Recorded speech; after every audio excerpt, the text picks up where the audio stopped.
1857 से 2022 तक कैसी रही दिल्ली की जर्नी। दिल्ली, कोई इसे हिंदुस्तान का दिल कहता है, कोई राजधानी, कोई गैस चैम्बर, तो कोई राजनीति का अखाड़ा। जितने लोग उतने तरह की बातें, और सबने अपने तरीके से दिल्ली को देखा। लेकिन अगर इतिहास के पन्नों को खोला जाए तो महाभारत काल में इसका नाम पड़ा इंद्रप्रस्थ, और 800 ईसा पूर्व पहले राजा डीलू के नाम पर इसका नाम पड़ा ढिल्लिका, और फिर धीरे धीरे इसके तमाम नाम बदलते गए। पहले लालकोट, फिर सीरी का किला, फिर फिरोजशाह, पुराना किला, तुगलकाबाद, शाहजहानाबाद, और भी कई नाम आए और चले गए, और तब जाकर दिल्ली बनी, जिसका इतिहास जितना ज्यादा शानदार है, वर्तमान रोचक और उससे भी ज्यादा काफी इंटरेस्टिंग है। आज होगी बात इसी दिल्ली के बारे में।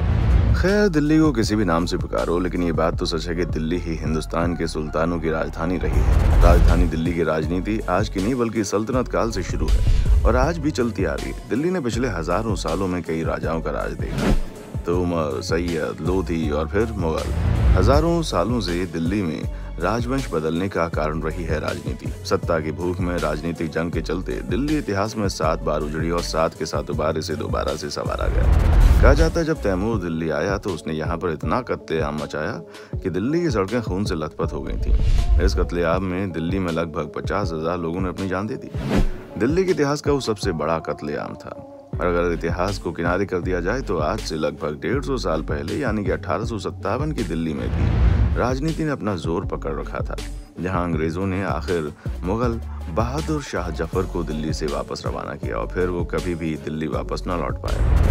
खैर, 1857 की क्रांति के बाद हजारों सालों तक देश का सबसे अहम अंग रही दिल्ली पूरी तरह से वीरान हो चुकी थी। मुगलों का अंत हो चुका था और व्यापार भी ठप हो गया था, जिसके पीछे का सबसे बड़ा कारण था अंग्रेजी हुकूमत का बंगाल से प्यार। जी हाँ, अंग्रेजों का दिल दिल्ली में कम और बंगाल में ज्यादा लगता था, क्योंकि अंग्रेज अपना राज बंगाल से चलाते थे। लेकिन फिर साल 1905 में लॉर्ड कर्जन द्वारा बंगाल के विभाजन के बाद बंगाल की स्थिति इतनी तेजी से बदलने लगी कि अंग्रेजी हुकूमत को लगने लगा कि अब बंगाल में वो बात नहीं रह गई, इसलिए वो बंगाल से दिल्ली आ गए। 1911 में ब्रिटेन के महाराज जॉर्ज द 5th के लिए दरबार सजाया गया और इस बार दिल्ली को दिल्ली से बाहर बरारी में लगाया गया।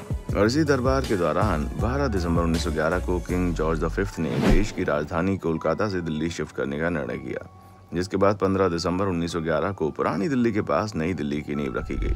हाँ, वो बात अलग है कि एडवर्ड लुटियन ने नई दिल्ली बसाने के लिए रायसीना हिल्स को चुना, जिसके बाद लुटियंस ने वाइसरॉय भवन और वॉर मेमोरियल यानी कि इंडिया गेट का नक्शा तैयार किया और उसी के साथ ही हर्बर्ट बेकर ने संसद भवन और सचिवालयों का डिजाइन बनाया। यानी कि दिल्ली में राजधानी बस आने की पूरी तैयारी जोरों शोरों से हो रही थी। साल 1931 में जब नई दिल्ली बनकर तैयार हुई तो कहा जाता है कि शाम के वक्त ये जगह वीरान हो जाया करती थी, क्योंकि सचिवालय में काम करने वाले कर्मचारी शाम के वक्त अपने घर लौट जाया करते थे।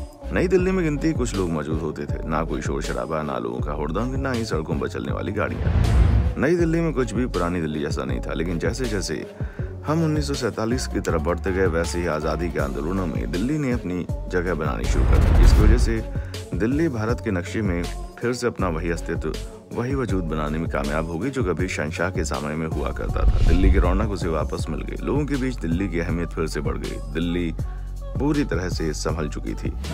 फिर आता है 15 अगस्त 1947, जब यूनियन जैक उतरा तो भारत के लोगों ने भारत के भविष्य का सूरज दिल्ली से ही उदय होते हुए देखा। फिर विडंबना देखिए कि भारत के विभाजन का काल आया भी इसी दिल्ली में लिखा गया, जहां एकजुट होकर हिंदू मुसलमान साथ रहते थे। इसी दिल्ली को अपना घर कहते थे, वहीं से इन दोनों के अलगाव की नींव रखी गई। खैर, देश आजाद हुआ और भारत सरकार ने दिल्ली से ही अपना शासन चलाना शुरू कर दिया। वो दिल्ली थी जिसके आगे भारत की 565 रियासतों ने समर्पण कर दिया। लेकिन 30 जनवरी 1948 की शाम को महात्मा गांधी पर चली गोली ने दिल्ली का सीना भी छलनी कर दिया। महात्मा गांधी की हत्या के बाद दिल्ली हमेशा के लिए बदल गई। दिल्ली में चलती हवाओं ने अपना रुख बदल दिया और वो बदलाव इतना ज्यादा बढ़ा था कि उसका शोर आज तक सुनाई देता है। साल 1947 के बाद दिल्ली ने अपना राजनीतिक सफर एक पूर्ण राज्य के तौर पर शुरू किया था।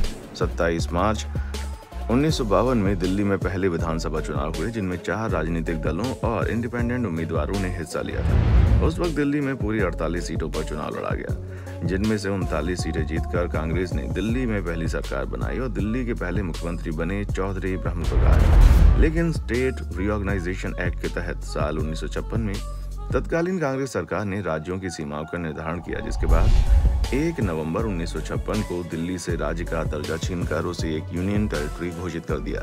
इसके बाद दिल्ली में विधानसभा चुनाव बंद हो गए और दिल्ली सीधा केंद्र सरकार के नियंत्रण में आ गई। जिसके बाद साल 1966 में दिल्ली में पहले लेफ्टिनेंट गवर्नर की नियुक्ति की गई, जो कि दिल्ली में प्रेसिडेंट रिप्रेजेंटेटिव होते हैं। खैर, यूनियन टेरिटरी बनने के बाद भी दिल्ली पूरे भारत में चर्चाओं का केंद्र बनी रही। फिर चाहे वो पाकिस्तान और चाइना के साथ युद्ध का दौर रहा हो या फिर साल 1975 की इमरजेंसी, हर एक चीज का केंद्र दिल्ली ही बना रहा, जहां से राजनीति की सुबह होती थी और सियासत की शाम।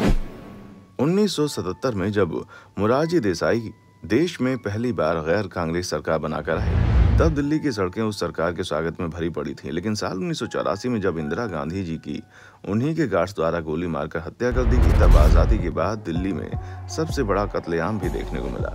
जो दिल्ली काफी समय से शांत बैठी थी, वहां भड़कम मच रहा था। फिर साल 1991 में दिल्ली की राजनीति में एक नया जोश आया, जब केंद्र सरकार ने संविधान में 69 अमेंडमेंट किया, जिसके तहत दिल्ली को यूनियन टेरिटरी से बदलकर नेशनल कैपिटल टेरिटरी घोषित कर दिया।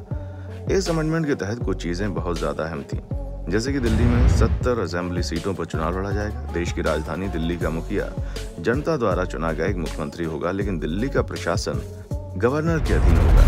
जनता द्वारा चुनी गई सरकार स्टेट लिस्ट के तहत दिल्ली में कानून बना सकेगी, लेकिन पीपल, लैंड और पुलिस केंद्र सरकार के अंतर्गत ही अमेंडमेंट के तहत गवर्नर, चीफ मिनिस्टर और कैबिनेट की सलाह पर काम करेगा। लेकिन इसमें यह कहीं नहीं लिखा गया है कि इससे उनकी सलाह मानने जरूरी होगी। अगर वो चाहें तो सलाह मानने से इनकार कर सकते हैं, यानी कि दिल्ली को राज्य का दर्जा तो मिल गया, लेकिन दिल्ली पूरी तरह से राज्य नहीं बन सकी। जिसके बाद से हर पार्टी दिल्ली को पूर्ण राज्य का दर्जा दिलाने की कोशिश में लगी रहती है। लेकिन फिर 1993 में दिल्ली में फिर से विधानसभा चुनाव शुरू हुए, जिसमें भाजपा ने 70 से 49 सीटें जीतकर सरकार बना ली और उस सरकार के मुखिया बने मदन लाल खुराना। लेकिन इस सरकार के 5 साल के कार्यकाल में ही भाजपा ने मदन लाल खुराना के बाद 2 और मुख्यमंत्री मैदान में उतारे।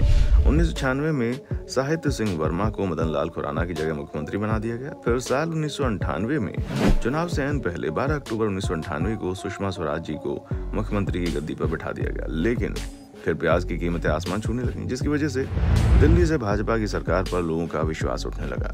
जिसके बाद 1998 में दिल्ली की सत्ता कांग्रेस के हाथ में आई और मुख्यमंत्री बनी शीला दीक्षित जी, जिन्होंने अगले 15 सालों तक दिल्ली की सत्ता पर हुकूमत जमा कर रखी। शीला दीक्षित जी के कार्यकाल में दिल्ली के अंदर कई सारे सुधार देखने को मिले। दिल्ली लगातार विकास कर रही थी, मानो शीला दीक्षित जी किसी महारानी की तरह दिल्ली को अपना समझकर चला रही थी। लेकिन फिर शीला दीक्षित जी की सत्ता पर भी ग्रहण लगा और 2011 में अन्ना आंदोलन, 2012 में निर्भया गैंगरेप मामले में कांग्रेस से जनता का मुंह बदल गया। यही वो समय था जब आम आदमी पार्टी दिल्ली के पटल पर उतरी और 2013 के चुनाव में आम आदमी पार्टी के साथ अरविंद केजरीवाल ने शीला दीक्षित को उनके ही घर में मात दे दी। इन चुनावों के बाद आम आदमी पार्टी और कांग्रेस ने मिलकर दिल्ली में सरकार बनाई, जिसके मुखिया बने अरविंद केजरीवाल। लेकिन दिल्ली की सत्ता में फेरबदल होना अभी बाकी था। तभी तो मात्र 49 दिनों में ही केजरीवाल ने अपने मुख्यमंत्री पद से इस्तीफा दे दिया, जिसके बाद दिल्ली में राष्ट्रपति शासन लागू कर दिया गया और फिर लगभग 1 साल से भी ज्यादा वक्त तक दिल्ली में साल 2015 में दोबारा चुनाव हुए, जिसमें 70 में से 67 सीटें जीतकर आम आदमी पार्टी ने इतिहास रच दिया, क्योंकि इतनी बड़ी जीत दिल्ली में किसी की भी हुई नहीं थी। अरविंद केजरीवाल ने इस जीत को हासिल करके ये दिखा दिया कि कांग्रेस का समय दिल्ली से जा चुका है। पर इस दौरान दिल्ली में 2014 और 2019 में हुए लोकसभा चुनाव, जिसमें दिल्ली की 7 सीटों पर भाजपा ने विजय हासिल की। लेकिन अरविंद केजरीवाल की आम आदमी पार्टी अभी भी शिक्षा, पानी और बिजली के ऊपर काम करके लोगों का विश्वास जीतने में लगी हुई है। अब आगे दिल्ली की सियासत क्या मोड़ लेती है तो नहीं पता, लेकिन इस समय दिल्ली की सत्ता अरविंद केजरीवाल के हाथों में। ये था दिलवालों की दिल्ली का पूरा इतिहास, जिस पर आप क्या कहना चाहेंगे कमेंट सेक्शन में आकर बताएं। और इसी तरह की वीडियोस को देखते रहने के लिए चैनल को लाइक, शेयर और सब्सक्राइब करना ना भूलें। देखने के लिए शुक्रिया। दोस्तों, आपको स्क्रीन पर 2 और वीडियोस दिखाई दे रही हैं, जिसे देखने के लिए स्क्रीन पर क्लिक करें।